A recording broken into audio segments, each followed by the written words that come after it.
वक़ाल लज़ी आमना या कौम इत्तबिऊनी अहदिकुम सबील अर्रशाद या कौम इन्नमा हाज़िहिल हयातुद दुनिया मताउ व इन्नल आखिरता हिय दारुल क़रार मन अमिल सय्यअतन फला युज्ज़ा इल्ला मिथलहा व मन अमिल सालिहन मिन ज़करिन औ उन्सा वहुव मुमिन फउलाइक यदखुलूनल जन्नत युरज़क़ून फ़ीहा बिग़ैरि हिसाब वया कौम मा ली अदऊकुम इलन नजाति व तदऊननी इलन नार तदऊननी लिअकफुर बिल्लाहि व उश्रिक बिही मा लैस ली बिही इल्म व अना अदऊकुम इलल अज़ीज़िल गफ़्फ़ार।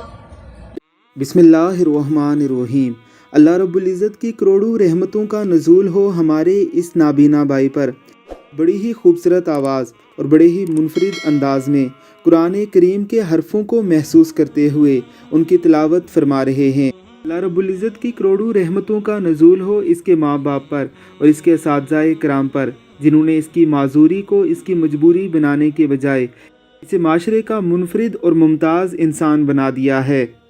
तिरमिज़ी शरीफ की एक हदीस के मुताबिक अल्लाह रब्बुल इज़्ज़त की ज़ात क़यामत वाले रोज़ खूबसूरत आवाज़ में तिलावत करने वाले हुफ़ाज़े कराम से फरमाएंगे कि तू तरतील के साथ कुरान करीम की आयत को पढ़ता जा और दर्जात को चढ़ता जा। जो तेरी आखिरी आयत होगी वही तेरा आखिरी दर्जा होगा। अल्लाह रब्बुल इज़्ज़त की ज़ात हमें भी इस मुक़द्दस किताब के साथ जुड़े रहने और ये दर्जात पाने की तौफ़ीक़ अता फ़रमाए। आमीन सुम्मा आमीन।